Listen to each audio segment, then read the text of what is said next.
Alors à gauche, vous savez, je vous avais déjà parlé de EELV et de Benoît Biteau. Benoît Biteau, qui est quelqu'un que j'apprécie au sein de EELV. Et vous savez, je l'avais traité parce qu'ils avaient été, les agriculteurs avaient été déposés des ordures, etc., devant la permanence de Benoît Biteau. En fait, il visait EELV. Mais Benoît Biteau, ça doit être le seul chez EELV qu'il faut épargner. C'est le seul qui a un discours concret et correct. Benoît Biteau est un gars qui fait une agriculture un peu comme la mienne et qui défend la petite paysannerie. D'accord ? Et j'étais un peu déçu qu'il soit pris pour cible par les agriculteurs. Alors, j'avais pas de quoi sous la main vous montrer en quoi Benoît Biteau est très attaché au monde rural, et je ne comprends toujours pas pourquoi il a pas envoyé chier les Marine Tourdelier, les Sandrine Rousseau, etc., etc., parce que son discours est clair, son discours est honnête, et son discours, voilà, il va dans le bon sens. Alors, petit rappel, je vous le dis, moi je suis foncièrement contre EELV. Par contre, je sais reconnaître dans un discours quand il y a quelque chose de bon. Je peux taper sur Marine Tourdelier à longueur d'année, si elle dit un truc juste, je vais dire, ah oui, là on est d'accord. Bon, il s'avère qu'avec Benoît Biteau, on est souvent d'accord. Alors, ça n'empêche pas que quand il dira de la merde, je dirai tout pareil, il a dit de la merde. Alors on va faire le tour de tout ça. Adrien M qui se fout de sa gueule. Il dit, alors Adrien M, certainement un agriculteur pro-FNSEA, je suis député européen, je suis éleveur, je suis scientifique aussi, putain mais quel clown. Alors, c'était Benoît Biteau qui s'exprimait sur le plateau de BFM TV, vous voyez que les personnes qui sont un peu les pieds sur terre se font tacler. On va écouter ce qu'il nous dit. Quand on bloque, quand on se positionne, quand on est en colère, on obtient des choses, Benoît Biteau, c'est comme ça que ça marche? Ça devrait pas être comme ça, parce que en vérité, moi j'aime bien citer Mendès France qui disait que gouverner c'est prévoir. Et quand on est dans des... C'est quelque chose que je dis souvent pour tacler les politiques, c'est que bah oui, gouverner c'est prévoir, mais en fait si ça vous tombe sur la gueule, c'est que vous avez rien prévu, c'est vous qui êtes aux manettes, donc c'est facile de dire non mais on va arranger les choses maintenant, oui regardez, vous avez eu raison de vous mobiliser, regardez maintenant ça avance. Pourquoi ça a pas avancé jusque là? C'est vous qui êtes aux manettes. Dans des situations comme ça, c'est que précisément on n'a pas prévenu. Et c'est pas comme si la dermatose nodulaire contagieuse apparaissait là depuis 3 mois. C'est-à-dire que c'est une maladie qu'on connaît bien en Europe. Et pour les... Mais si, on l'a observé. Alors écoutez bien, il y a cette meuf insupportable qui va pas arrêter d'essayer de le couper tout du long.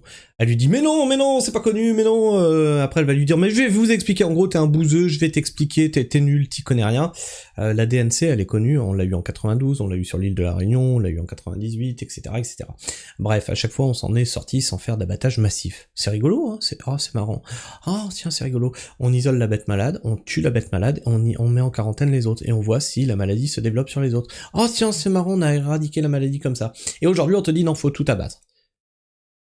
Et donc là, elle est en train de lui dire non, c'est pas... Non, je sais pas si vous avez bien entendu en fond. Non, mais non, c'est pas vrai, on connaît pas la maladie. Et vous allez voir. On l'a observé en 2015 dans les Balkans, donc oui, d'accord. Ben oui, mais Madame Genevard nous dit je suis obligé d'appliquer les réglementations européennes, sauf que j'ai été député européen et que la réglementation européenne. Et ça c'est pareil, notez bien, ça c'est quelque chose que je vous ai dit déjà sur la chaîne. L'ordre vétérinaire européen dit que ce que la France elle fait c'est de la merde. L'ordre des vétérinaires de France dit que ce que la France fait c'est de la merde. L'OMSA, l'Office mondial de la santé animale, donc le truc mondial, dit que ce que la France fait c'est de la merde. Et donc écoutez bien ce qu'il nous dit Benoît Biteau. Ne dit pas ce qu'est en train de faire Madame Genevard. C'est-à-dire que la Fédération des vétérinaires européens dit il y a des alternatives à l'abattage total. L'EFSA dit il y a sur des troupeaux vaccinés, on ne fait pas de l'abattage total. Je vais vous expliquer. Mais non mais... Et je vais vous expliquer parce que vous êtes con en fait. Vous êtes un con. Non mais non, t'es mieux que la fédération des vétérinaires européens, t'es mieux que la fédération des vétérinaires français. On l'a lu ici même, ce qu'il disait. Mais je vais vous expliquer parce que c'est pas ça le narratif de l'État. Donc certainement qu'après, ils vont empêcher Benoît Biteau de parler pour laisser un temps d'antenne supérieur à cette dame-là pour faire passer le message de l'État. Mais on va écouter. Là, il y a que Benoît Biteau. Vous pouvez m'expliquer, moi j'ai été député européen et je regarde la réglementation européenne. On peut pas surinterpréter et dire, Madame Genevard nous dire on fait... Regardez, elle se fout de sa gueule en fait. on fait de la surtransposition en permanence et surinterpréter ce qui n'est pas écrit dans la réglementation. Ce que demande la réglementation, c'est de construire des protocoles rigoureux, sérieux, pour endiguer la DNC. Parce que effectivement, c'est une maladie très contagieuse, c'est une maladie qui fait souffrir les animaux, c'est une maladie dont les animaux peuvent mourir, 5 à 10% du troupeau atteint. Donc effectivement, il faut le traiter. Et c'est très contagieux. Et puis après, ça me renvoie... Mais donc ça veut dire quoi? Que le gouvernement en fait trop, que le principe de précaution règne? Qu'est-ce que vous voulez dire? Le gouvernement n'a pas appliqué des mesures sanitaires, il a appliqué des mesures commerciales. C'est-à-dire que pourquoi... Si il a raison. Non, faut pas dire ça, faut pas dire ça. Mais bien sûr que si. Pourquoi est-ce que... Mais madame, Je vais vous expliquer.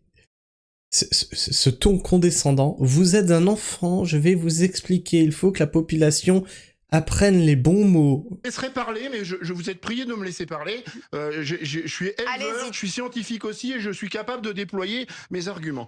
C'est une mesure commerciale qui est imposée par la FNSEA, parce qu'à partir du moment où on va vacciner tout le troupeau, on va avoir des animaux qui vont être séropositifs et qui vont bloquer les exportations. Et c'est... Alors quand il dit séropositif, hein, c'est pas le sida, hein. C'est ça vous l'entendez sur le sida parce que c'est bah oui, tu es testé positif, séropositif. Mais séropositif à la DNC aussi. Tu es positif en fait, c'est ça que ça veut dire. Juste pour... Et ça c'est un terme scientifique, hein. C'est voilà, et vous allez voir que ça va lui être reproché dans les commentaires. Préserver la capacité à exporter qu'on est dans ces mesures très radicales portées par... Donc là on a un discours qui est honnête, qui est carré. Le mec il dit je sais d'où je parle, hein, je vous parle depuis mon rôle de député européen, je sais ce qu'il y a dans les textes, donc ce qu'on fait c'est de la merde. Donc là, hein, c'est un agriculteur pro-FNSEA, un pro-mondialisation, pro-Macron, et donc ce qu'on trouve dans les commentaires, c'est « Et il joue sur la peur avec le mot séropositivité !» Or pour la DNC, c'est bien, car ça prouve que le vaccin marche et les anticorps sont là. Ah oui, voilà, mais c'est séropositivité, c'est un mot scientifique. Hein, vous pouvez pas vous foutre de sa gueule et dire « Je suis député européen, éleveur et scientifique », et vous foutre de sa gueule quand il utilise des mots scientifiques. Foutez de ma gueule ou quoi? Alors on va aller voir directement sous la publication de BFM TV, voir les commentaires qu'il y a là-dessous. Ah tiens, alors revoilà le monsieur anti-vaccin. Il ne faut pas présenter Benoît Biteau comme agriculteur, mais comme militant d'extrême gauche qui varie sur ses positions selon le vent et les circonstances. Un clown. Alors je t'invite à me dire à quel moment il a changé de position, puisque moi c'est quelqu'un que j'écoute régulièrement, et il applique une agriculture telle que je la pratique moi. C'est rigolo parce que quelque part on me traite de facho. Or, sur le plan de l'agricole, je rejoins Benoît Biteau, qui est une gauchiasse selon toi. Du coup, on fait comment? On fait comment? Je sais pas. Dites-nous, on a envie de savoir. Alors c'est bien sûr parce qu'il... Ah tiens, tu vois ça par exemple. Quand je vous dis, je suis blindé de ces trucs-là. Ah tiens, revoilà monsieur anti-vaccin. Quand vous voyez hashtag TAM, c'est les pro-Macron, ça, tu vois. Socialiste jusqu'en 2017, Macron 2022, tu vois. Les TAM, ça faut bloquer, ça. C'est bon, hop, bloqué. Dès que je les vois, leur hashtag TAM, c'est hop, ça gicle. C'est des bots de l'UE, ça. Tu vois, un autre là, TAM. Qu'il en mange de la viande pourrie, alors? C'est pas ça qu'il t'a dit. Il t'a dit on abat la vache malade, on met en quarantaine, etc. Voilà, ça c'est... Voilà. Et ils ont tous énormément d'abonnés. Hein. Abonnés qu'ils ont certainement achetés. Hein. Bretons, européens, pro-Macron, etc. Ça en bloque, tu vois. Ça faut pas garder, ce genre de truc-là. C'est insupportable. Ils sont insupportables. Biteau est un scientifique, le même qui s'est illustré par ses propos anti-vax et complotistes durant le Covid. Ouais, comme des médecins, comme beaucoup de personnes. Mais toi, depuis ton canapé, toi, tu saches, toi. Toi, t'as la véritude absolue. Alors moi, je savais pas. Alors j'écoutais les propos des médecins pro-vaccin et les médecins anti-vax, et puis je me suis fait une idée, et puis je me suis dit, bon bah finalement, je suis pas dans la population à risque, etc. J'ai regardé aussi les chiffres de l'INSEE, tu vois, tout ça. Une démarche scientifique, t'as vu un petit peu? Je suis anti-vax apparemment, je me suis pas fait vacciner contre le Covid. Bon, tous mes autres vaccins sont à jour, hein, tétanos, les 11 vaccins obligatoires, mes chiens, mes chats, tout le monde est vacciné, tout va bien, tu vois. C'est rigolo pour un anti-vax, hein. Bande de nazes. Faut pas confondre ceux qui ne veulent pas se faire injecter chaque saison ce truc-là. Hein. C'est juste une injection hein, sur tous les vaccins, voilà, qui est un choix libre et éclairé. Et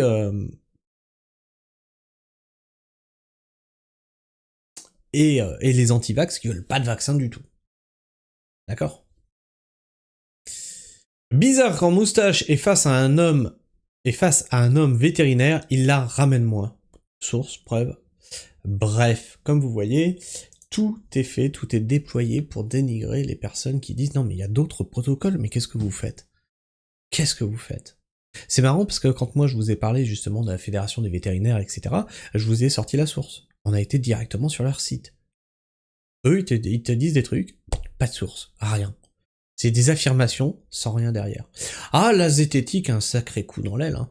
Ah ouais, non, la démarche scientifique, elle est... Hop elle s'est barrée là-bas. Bref, je sais pas ce que tu penses de tout ça, n'hésite pas à me laisser ton avis, ton opinion dans l'espace commentaire, à t'abonner si tu es encore là en fin de vidéo, et bien sûr à partager cette vidéo autour de toi, à la liker, à la booster, à la commenter pour faire gigoter l'algorithme de YouTube, et sur ce, bah moi je vous fais la bise, prenez soin du sol, et restez pragmatiques. Ciao.